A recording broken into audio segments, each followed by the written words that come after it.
The broadcast is now starting. All attendees are in listen-only mode. Good afternoon. Welcome to today's webinar. My name is Matthew Darius. I work for New York Asphalt as their Professional Development Coordinator, and I'll be moderating today's call. I just want to get a few housekeeping items out of the way before we turn you over to our presenter. There's a couple ways to interact with us today. If you have any questions, you can use the chat window on your GoToWebinar control panel. Works just like a regular chat. Type in your question, and Brian will either type back to you, or he can just tell us over the phone here. Or you can use the question and answer window also on your GoToWebinar control panel. Type in your question there, and at the end of the webinar, Brian will answer all of those for you.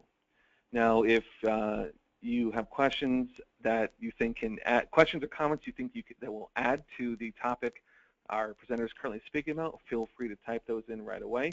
Otherwise, we will ask you to hold your questions until the end, or we won't answer the questions until the end.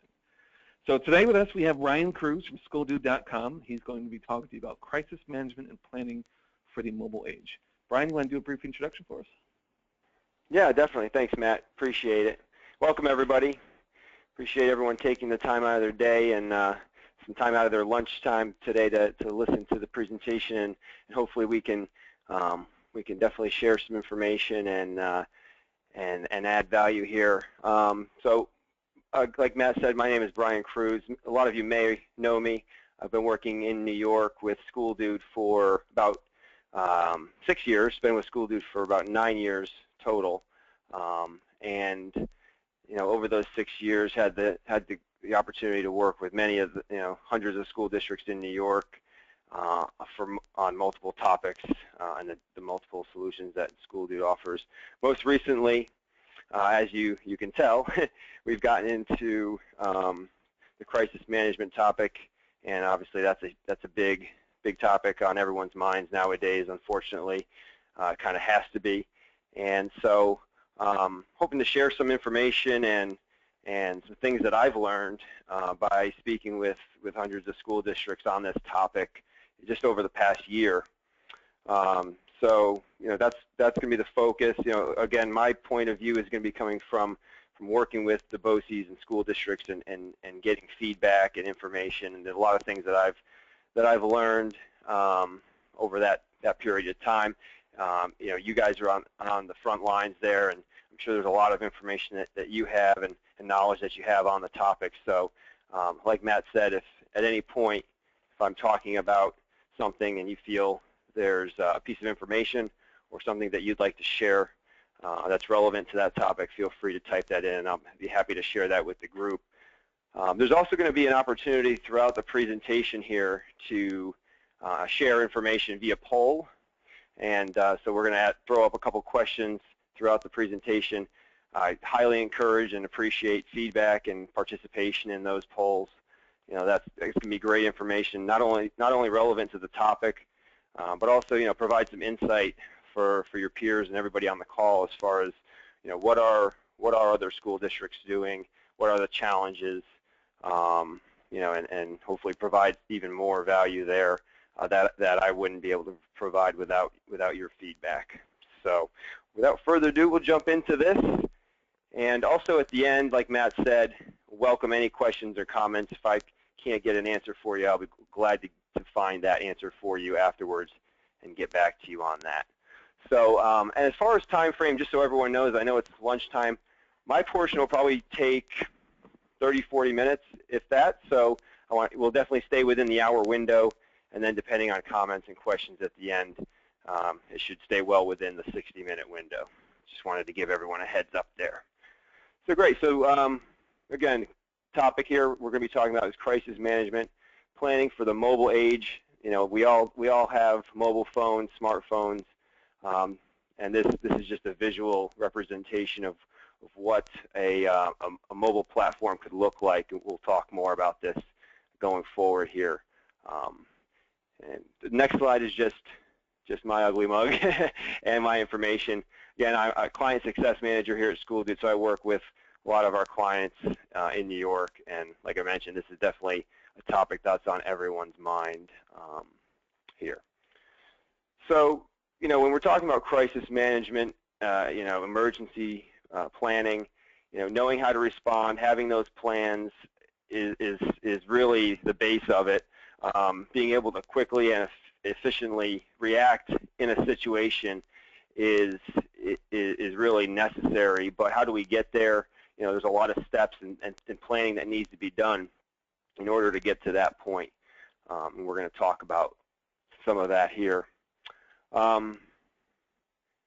So in the midst of a crisis, this is a quote that we have from Margaret Spellings, former U.S. Secretary of Education.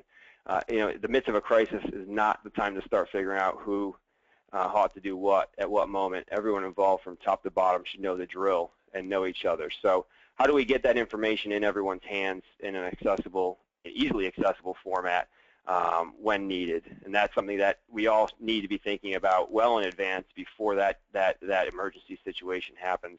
And I know that we all are doing that, especially this year in New York. You know, many of the districts, BOCES that I've spoken to over the year are going through that process right now of updating and redoing their safety plans. So that's district level and building level safety plans that are being worked on now, and a lot of time and effort is being put into those with your local law enforcement, first responders, your BOCES, your RIC, and also with your district safety contacts there. So there's a lot of people involved in this process, as you all know. So you know, it's a big pillar here that we have as far as duty of care in education. You know, safety has become you know, at the forefront of everyone's minds. Unfortunately, you know, for parents, students, faculty, staff, it's something that like I said, unfortunately, is at the forefront. And so, you know, being proactive in that and having a plan is going to be, you know, one of the biggest things that we can do to make people feel comfortable and provide that you know, that environment for education and so people, you know, students can learn, faculty and staff can do their job and teach and do what needs to be done. So obviously, a top priority is safety. That's number one. Okay, and as I mentioned, you know, it's tough to learn, it's tough to teach. You know, people want to know what to do in an emergency, and that's what we're going to be talking about today. And unfortunately, we've come to expect emergency in schools. And I'm going to throw up a poll here in a minute and ask for some feedback on that specifically. You know, what we've found, or there's been some studies actually from Campus Safety Magazine and some other you know, vendors, but the unfortunate reality is there's going to be emergencies. They're becoming more prevalent. Almost 90% of schools communicated a safety incident in the last year, and 31% of the schools notified parents of a lockdown. So, and what is a safety incident? That's also you know, a topic that needs to be discussed. What constitutes that? You know, that's not always active shooter. That's not always something that's you know, super high level. There's a lot of different types of safety incidents to be planning for and aware of. So we're going to talk about that. But the poll question, I think, hopefully this will give us a better view of, you know, the attendees and what you guys have experienced. So if you could respond to this poll, I think, Matt, do we have that poll up? So if you could respond to this, just in your experience, at your school district or your organization, you know, have you experienced an emergency situation recently, and how recent? So I'll give a few minutes to respond to that poll.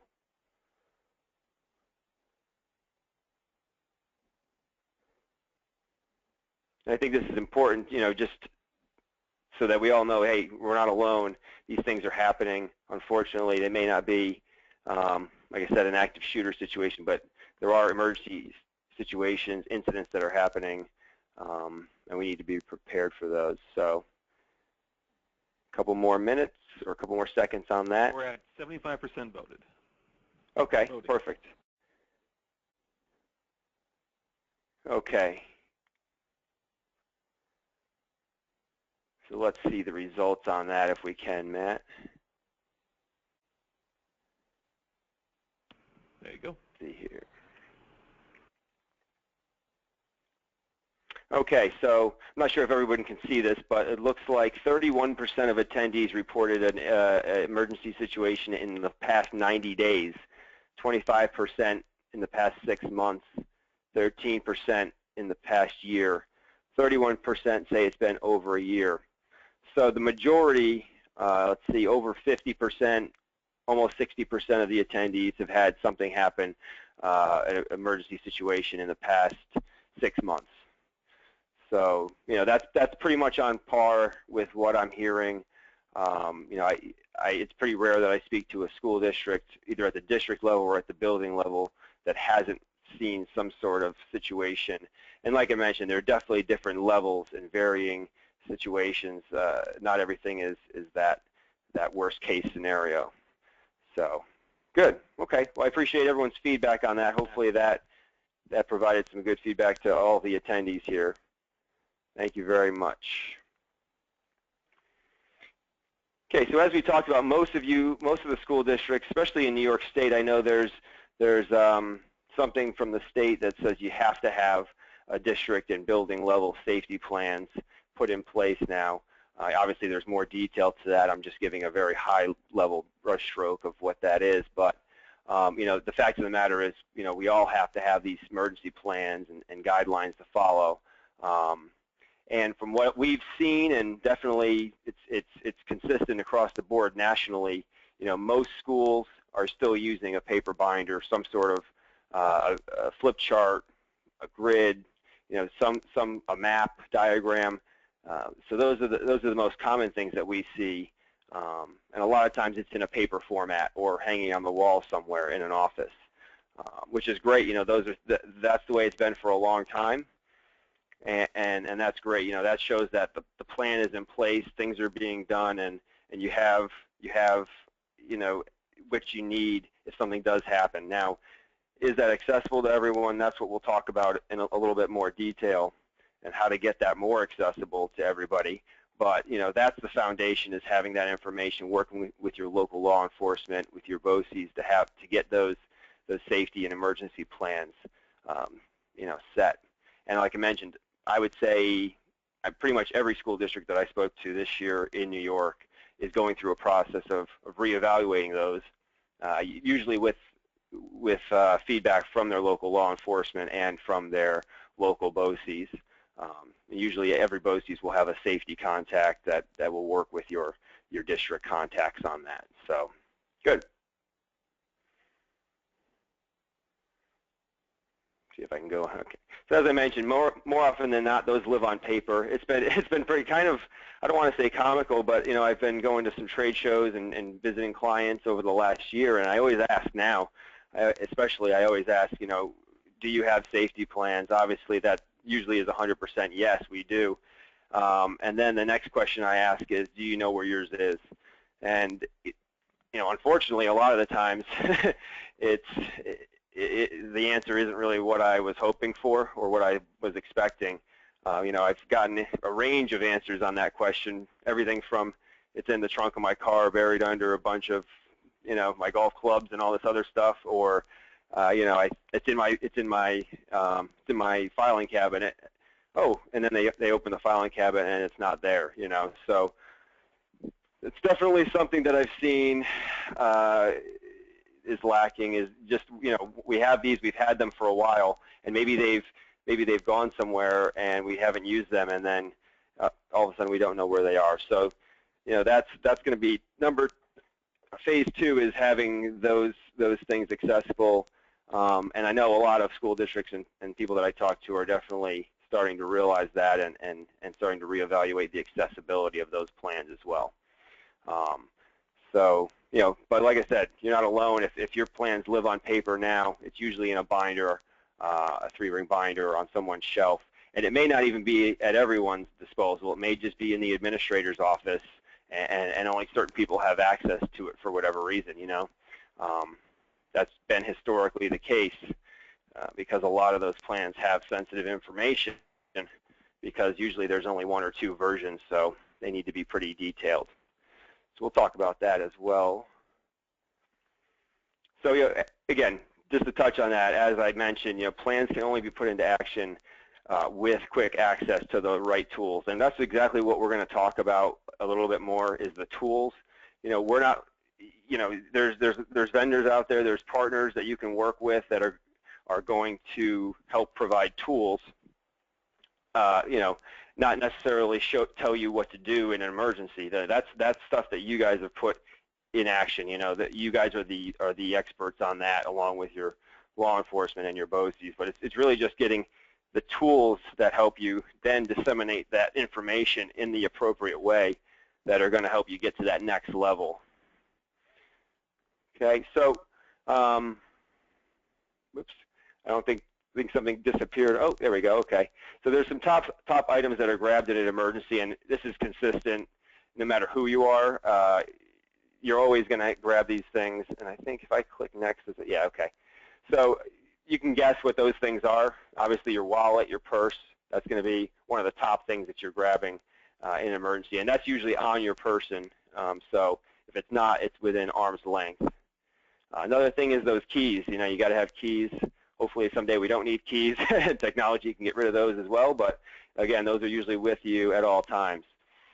And then the next thing, as you all can imagine, based on the topic of today's presentation, is your smartphone. And it's funny. It's actually a really funny story. My dad, just to kind of bring a personal note in here, my parents are in their 60s and retirement age, and my dad texted me the other day. He sent me a message, and it was probably the most well-written text message that I've seen by anyone, including all my friends that have all had a smartphone forever. So, I kind of found it funny because he's never had a cell phone up until this point. He had a Nextel for work, and all of a sudden I'm getting text messages from my dad, and I didn't think that was even possible. So I think it's pretty clear, no matter what age group you're in, most likely you're going to have a smartphone or a tablet or something at your disposal, on a daily basis. And I'll admit I'm not the best with technology myself, but it's something that everyone is going to have. So. And then glasses.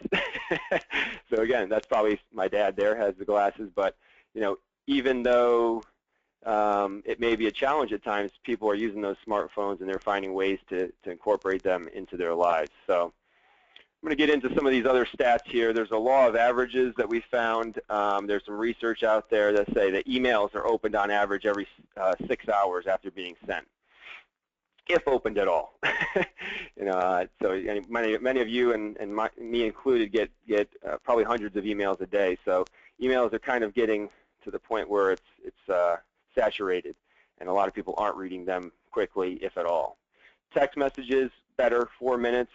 I could tell you if I get a text message, if I'm sitting at my desk and I get a text message, I'm most likely going to read that within a minute, as opposed to an email that I may hold off on, depending on if it's a priority or not. So that's a huge disparity right there between emails and text messages. Now, something that a lot of apps and a lot of people are getting into now are pushes, and a push is a notification that comes through on your phone from one of the applications that you might have, basically a notification similar to a text message. It's an instant push of a notification, and those are read even quicker.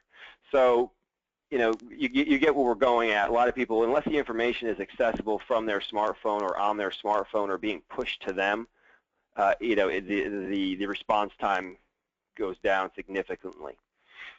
Okay, and then the last one here looks like a person checks their phone an average of every 6 minutes. I think that's even high personally, but it depends on who you are and what you're doing.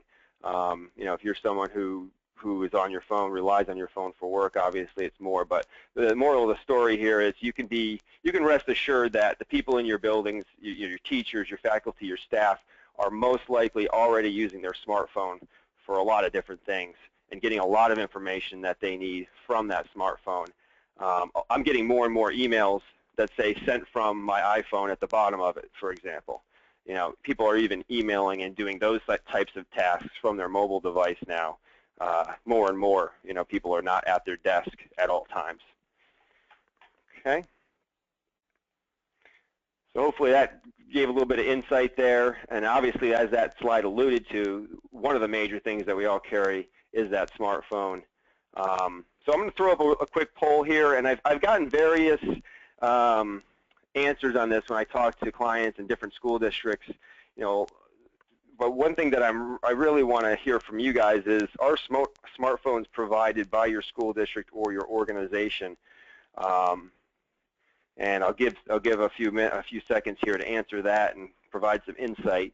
I know there might be varying answers and different levels of yeses and nos to that, but if you can give me a general yes, no, maybe, that would be pretty beneficial here. I've spoken with school districts that say, oh, we don't provide a smartphone. We can't make our faculty and staff download anything on their own personal phone. And we'll get into some of the details on that in a minute. But then, I've definitely spoken with a lot of school districts that do provide a smartphone, or they do provide one to the administrators. So, you're going to have varying answers on that. So it looks like we have 71% of the audience has voted. Another couple seconds. Any last votes there? Okay, so it looks like the response there, 7% said yes, 33% yes only for administrators. So it looks like about 40% is yes, one way or the other. And then 47% said no, 13% said a mix, some do, some don't. And that could be, I'm assuming some administration or some specific teachers and that sort of thing might have a smartphone. So as you can see, it's a pretty even mix of yeses and nos on that.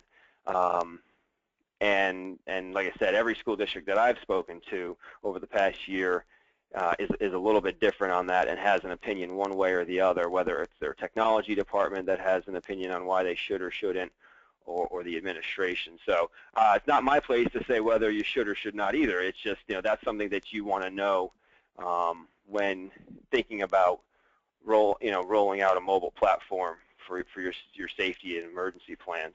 I think either way it's doable. I think either way there's ways to pitch it or swing it where even if someone is using their own personal phone, why wouldn't you want to have the most recent safety information with you at all times? But that's me. Just seems to make sense. But I'll get it. There's things that you can do and things you can say, but that's kind of on the district side. But I would also say that it's not an all or nothing thing, and I say this a lot to clients, people that are talking to me about this topic. I say, listen, it's something that you can give access to. It may not be an all or nothing thing now. Maybe not everybody is going to have this or want to do this at this moment, but you're giving them the ability to access this information quickly and easily. That's the best thing, the best you can do, And if they don't want to download it, a lot of our clients still give access via PDF document, but even that's starting to go away due to certain security restrictions. But again, that's just my own insight on the topic. If anyone has other insight, please share. It's kind of that tends to be one of the more touchy subjects that I've encountered when discussing, the mobile platform for safety. But anyway, so why does a mobile solution matter? I mean, I think a lot of us can probably envision why, and we've touched on some of those topics, but people can only digest so much information. I personally can probably digest much less than most people. I don't know if it's, the generation or what, but I tend to set reminders for myself for everything on my smartphone. And I probably would never be able to remember the content of hundreds of pages safety plans, and I think most people would say that they couldn't either. So that's something that I think is not really, can't really be expected. I think you can drill and you can test and you can put the information out there, but I don't think that you could ever really expect people to completely memorize that, especially in an emergency situation. I know if I was in a situation like that, my mind would probably go blank. So I may not be the best person, and hopefully I don't encounter such a situation. But the other thing is, do they know where to look for that information? You know, is it on a website somewhere in a PDF document that I have to dig for? You know, that's not going to happen if it's an emergency situation. Is it on someone's desk or someone's filing cabinet, and has it been taken? Has it been moved? Was it put back? Has it been updated?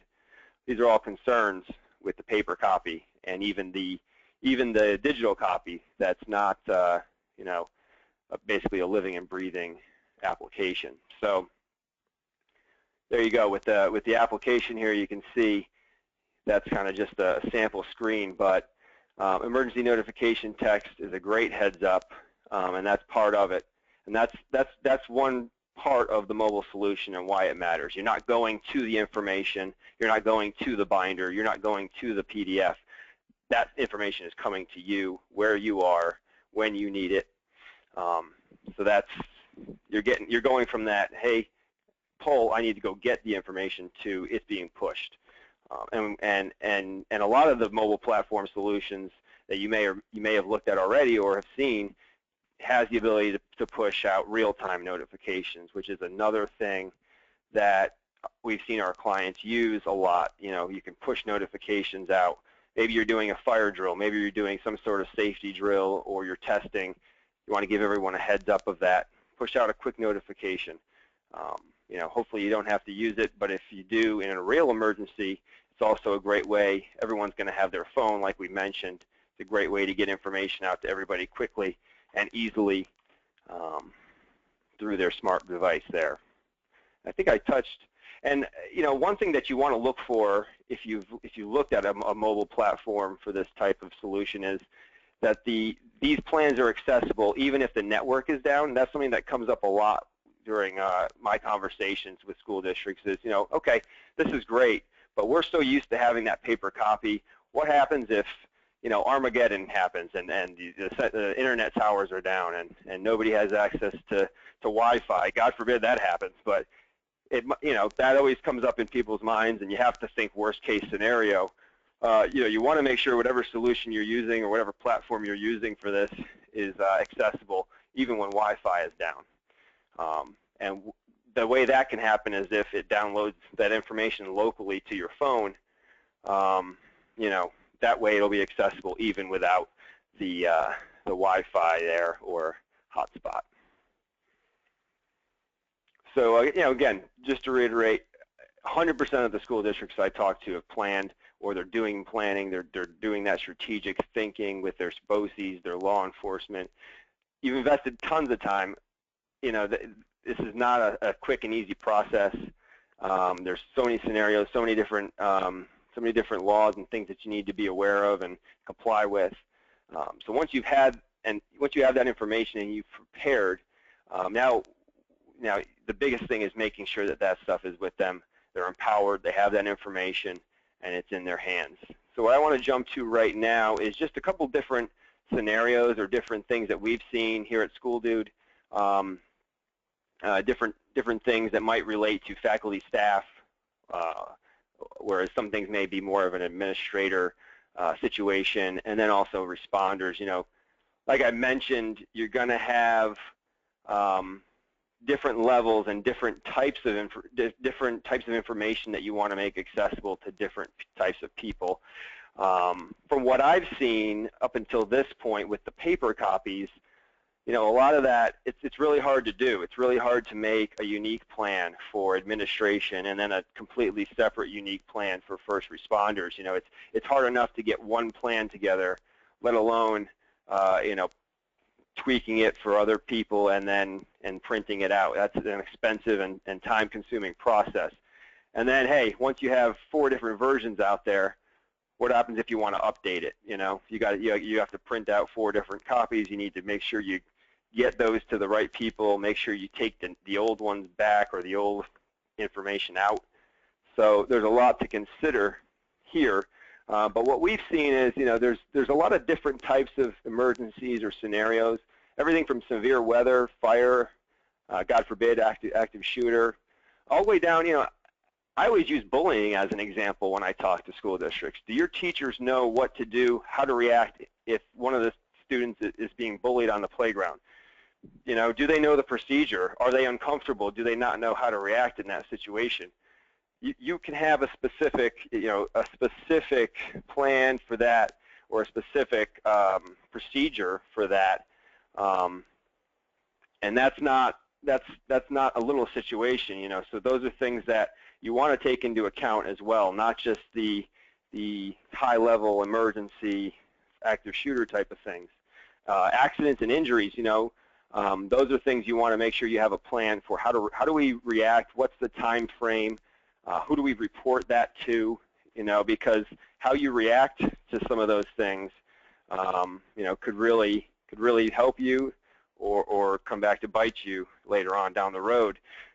Especially if it's a situation that could get you into legal trouble as a school district. So, administration, obviously there's some information that administrators would have access to that maybe your faculty, staff, students, parents may not have access to.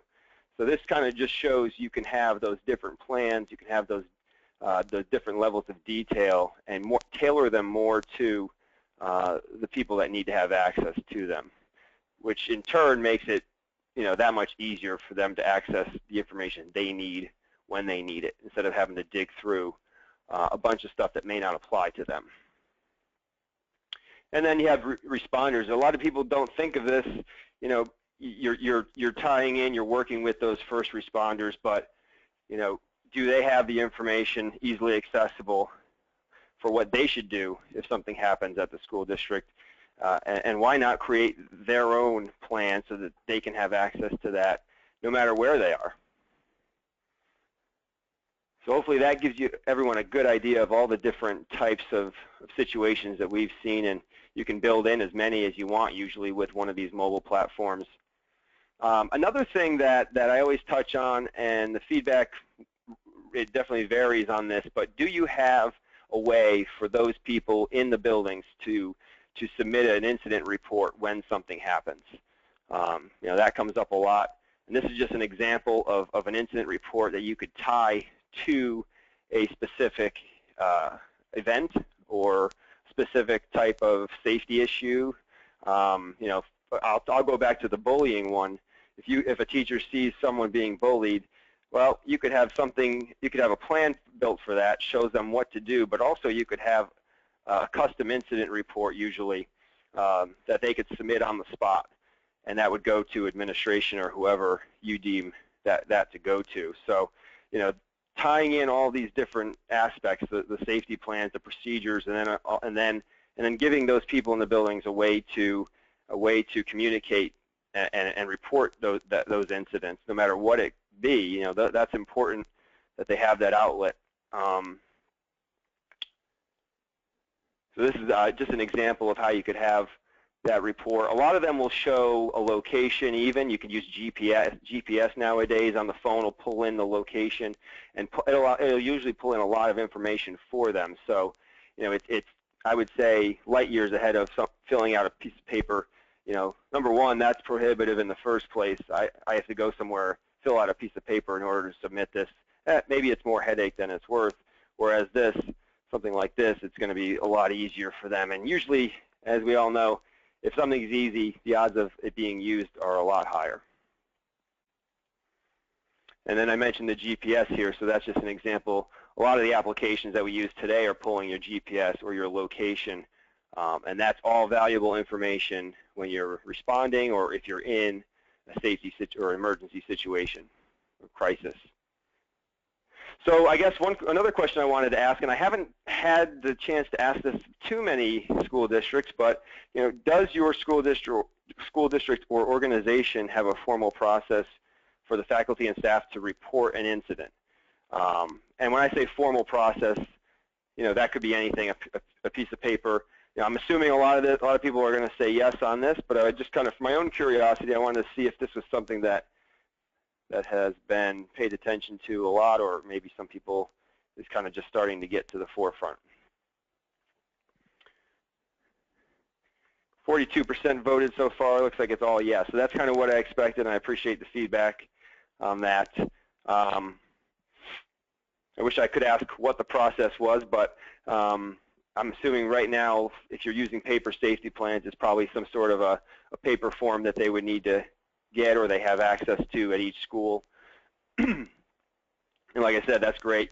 And a lot of school districts are taking that a step further and getting away from the paper and making it easier, not only for people to submit the incident report, but easier for that information to be retrieved by administrators if they need to show that to law enforcement or show that to, you know, God forbid a legal case happens and you need to have that information with you. So it's nice to have that electronically and, you know, somewhere where you can pull out quickly in a report instead of having to go through the old file cabinet. Excuse me. So good. Thanks for that information. I'm going to jump in. So just to tie it all back together, you know, as we talked about, you're going to have a lot of different things. You have your plans. You have all the different topics that could happen and the procedures for that. Those are all probably living in some sort of a guidebook or some sort of a flip chart or some sort of a binder. Then you have the incident report, and that's probably somewhere separate in a form that people may or may not know how to access. Usually they know how to access it. If they use it, again, like I mentioned, that's another story. So what a lot of these mobile platforms are doing, and that's what we're trying to do here at SchoolDude, is tie all that together in a platform that's easily accessible. Everybody has with them at all times, empowering the people in the school buildings to not only access the information, but also report the information if need be. You know, if someone's there, they probably have some valuable information that could help the administrators and people that are responsible for responding and that sort of thing.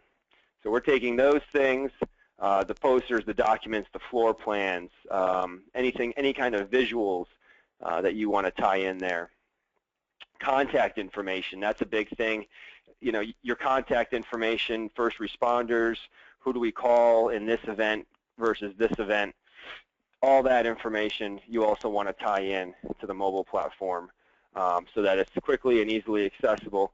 And a lot of these you can just simply touch on a contact or a number, have it built in where it'll automatically dial or text someone. So there's a lot of different cool communication tools that you can actually build into the plan that you can't have in a one-dimensional piece of paper. So again, you're really streamlining and making that whole communication process a lot more efficient and easy, and building those things in. I think let me jump over here. Might have hit the wrong. Oops. There we go. So you're taking all those things and you're blending them together into one mobile platform that gives your faculty and staff and even parents and first responders the ability to access that.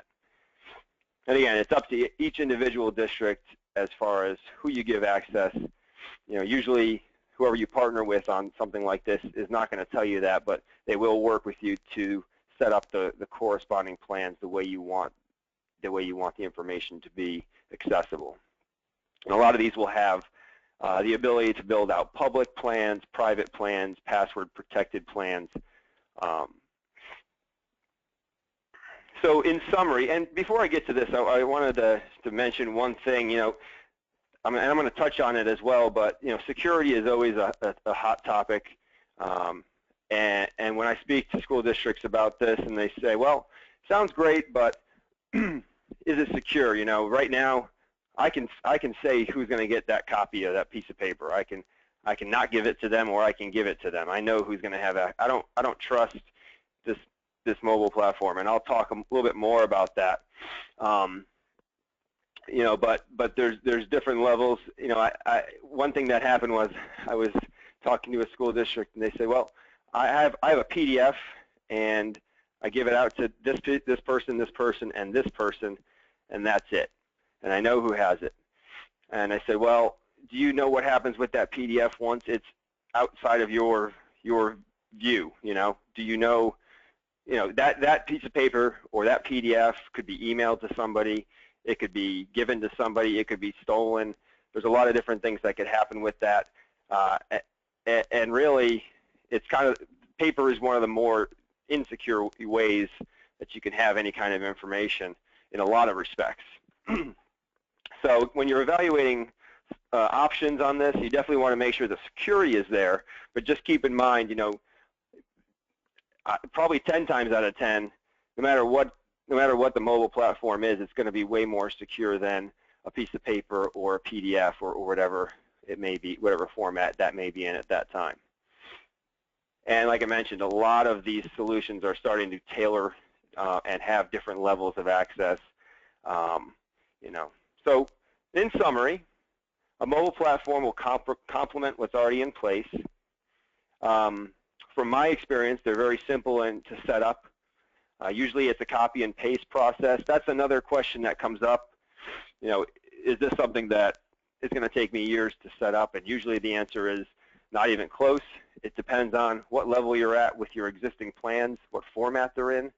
I would imagine everybody has them in some sort of digital format in order to make updates and changes periodically. So that stuff can usually be, it's almost as simple as copy paste in most situations. But that's a valid concern because you've already put a ton of time into it. Secure, I touched on that. You always want to make sure what you're using and where you're putting that information is secure. And most phones, you're going to have different levels of security. A lot of phones, obviously, you're going to have just the person's password on there itself. But even if they don't have a personal passcode, a lot of these mobile platforms, in order to access the plan, someone's going to have to enter a password to download it. They're going to have to enter a password to view it if it's a private plan. And the other nice thing is a lot of these plans can be wiped from the device at any given point in time. So I'll go back to the example of the PDF. If I give someone a PDF, they could easily save that to a computer and send it to somebody. They could easily make copies of it and have it somewhere else. And who knows at that point where it is. Whereas with one of these mobile platforms, a lot of times, at least from my experience, you can wipe that plan basically instantaneously. If someone leaves the school district, if someone is fired, if someone leaves on bad terms, you don't want them to have access to that at that point, at that second. You don't want to have to chase them down to get a binder or make sure they don't have any of that information anymore. So, being able to wipe it from someone's device instantaneously so they can't access it from that point on is a really big security feature and a really big, it should be at the front of everyone's minds, I would think. And then, it really provides peace of mind. If I was working in a school, and I could download it on my phone, just from my own experience, I would be a lot more confident and comfortable knowing that I have that. Whether I look at that on a regular basis, whether it's drilled in, whether we do tests or we do, I think drills are the best, and you can incorporate the plans and the mobile platform into the drills. But no matter what, at the very least, people in the buildings are going to have that peace of mind. And then another big point is you can access this information from anywhere. So again, a lot of people, maybe it's someone who's doesn't work for the school district. Maybe you have a specific plan just for parents that is very basic information. They can access that from home. God forbid something happens, they can quickly see what they're supposed to do, or what the proper response is in that situation. First responders. A lot of times the first responders, they're not going to be in your schools. They're not going to have access to the paper binder unless you've already given it to them. And even in that case, they have to physically be where that plan is in order to view it. So this gives anybody who has access, they can access it from anywhere, which is great. And it's I would argue that it's easier to use than a paper copy, because if I had access to a paper copy, I'd probably spend more time looking for something than I would looking at something. And then one other thing that I just want to stress, and I hear this question a lot, how quick is it, how easy is it for us to make an update? From my experience, and in most cases with a mobile platform like this, you're going to be able to push out updates with a click of a button. And that's huge, because you don't have to spend time going to people's offices, replacing pages, making sure things are updated. You can push it out. It'll download on their device, and that's a big time saver, as well as paper saving. And then you can, as I mentioned above, you can do that from anywhere, anytime. Okay, so again, just in summary, you can't anticipate a perfect response, but what you can do is keep the people informed and empowered. And a lot of the school districts that I talk to are starting, that have adopted a mobile platform, are starting to incorporate that into their fire drills, into their safety drills, anything that's being done at the building level to reinforce this information. You can definitely want to incorporate that into it. So it's more of a second nature thing if something does happen, you know, people know that okay, this is one of the first things I do is go and see what the procedure is here, and I have it with me at all times. Okay, and again, that kind of comes back to the empowerment, puts them in control. So now as we wrap this up, I'm going to get to some comments, questions. Hopefully everyone can add a little bit more information or detail, or if there's questions, feel free to send those in. But I just wanted to share my own experience, and I touched on some of this already, but these are some of the most common questions, concerns that I've gotten over the past year when speaking with school districts about adopting a mobilized crisis plan.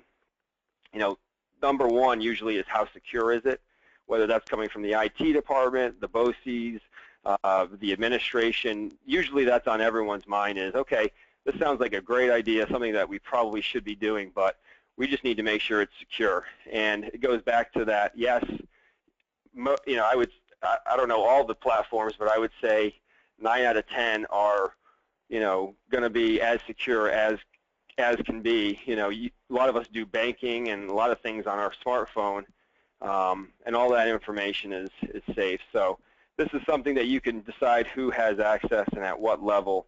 And security is always a top priority with something like this. The last thing, you know, you partner with someone on this, the last thing they want is for there to be a security issue. That is the first thing that we're going to make sure does not happen. So security is a big thing, and it's always being enhanced.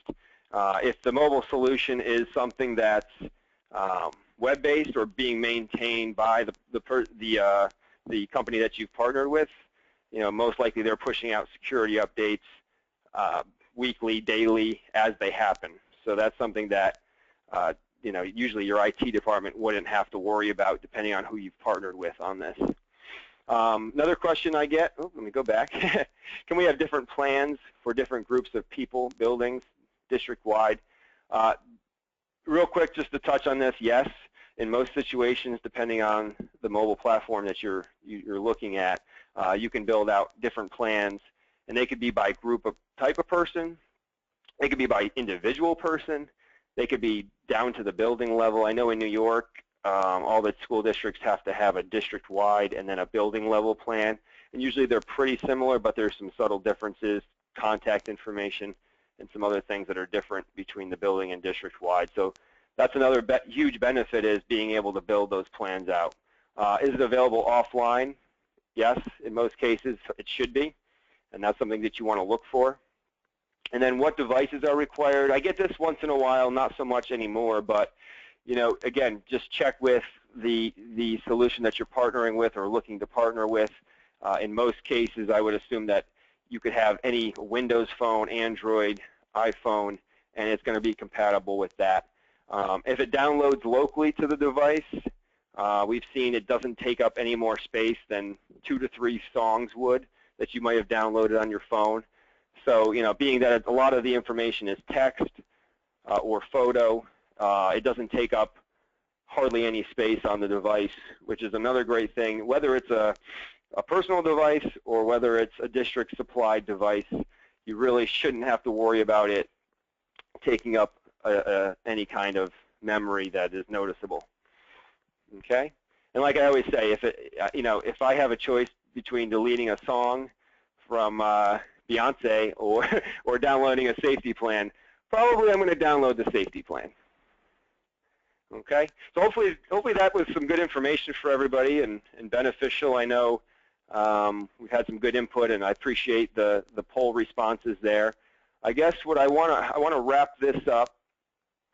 You can always contact myself with questions or comments. I want to just give a few minutes here to have an open discussion and see if there was any information or any questions that people wanted to share with the group while we have everyone on the phone. So I'll give a few seconds here, and feel free to type. I think, Matt, that was in the questions section, I believe, or chat. Or the question and answer window. Yep, or the question and answer. Perfect.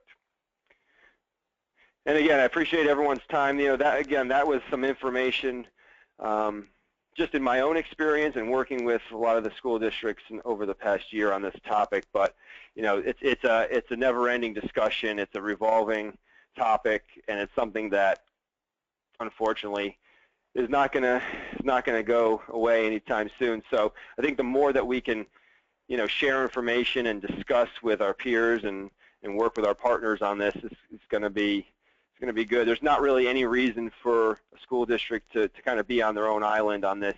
I believe all the BOCES or RICs across the state have a contact that you can work with and help in providing the content for that, for those safety plans.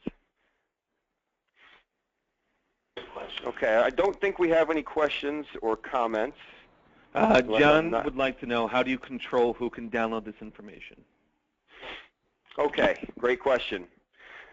So that kind of gets back to the security topic, and I can't speak for every platform, but I can speak from my experience with SchoolDude's mobile crisis platform. But there's usually going to be levels of access that you can have. So a public plan is usually going to be something that anybody can search and download. That's going to be basic stuff, maybe stuff that you would allow the students or the parents or someone who, just basic information. You don't have to have that. You could do what's called a private plan and control that by giving everyone a password, assigning a password to the plan, and that way if someone went to download it, they would need to know the password. And then in our case, there's actually something that's even the next level where you could provide, not only do they need a PIN to download it, but they would need not only do they need a password to download it, but they would need a PIN every time they wanted to access that plan. So that's an extra security feature in case someone doesn't have a PIN set up on their iPhone specifically, for their individual phone. If I go into Crisis Manager, I've already downloaded the plan, I've used the password. Hey, let's set it up so that they need to enter a 4-digit PIN now in order to see it. And then that plan is actually unsearchable. A lot of these, if it's a private plan, people aren't going to be able to just do a search for it. It's going to need to be pushed out to those individuals by email address, and then they would get the email, click a link to download the plan, and then any updates would then be downloaded with the PIN and password. So in most cases, depending on the platform, and I know in SchoolDude's case, you're going to have a lot of different options for who can access, how they access it, and then security features, even after they've downloaded the plan. If it's a highly sensitive plan that has floor plans and information on where things are hidden or located, that's stuff that you want to make sure you keep very secure, and you want to make sure that that only goes out to those specific individuals that would have access to. Hopefully that answered the question, John. Any other questions?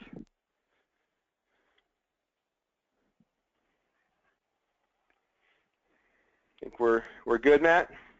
I have no other questions on the board. Perfect. Okay.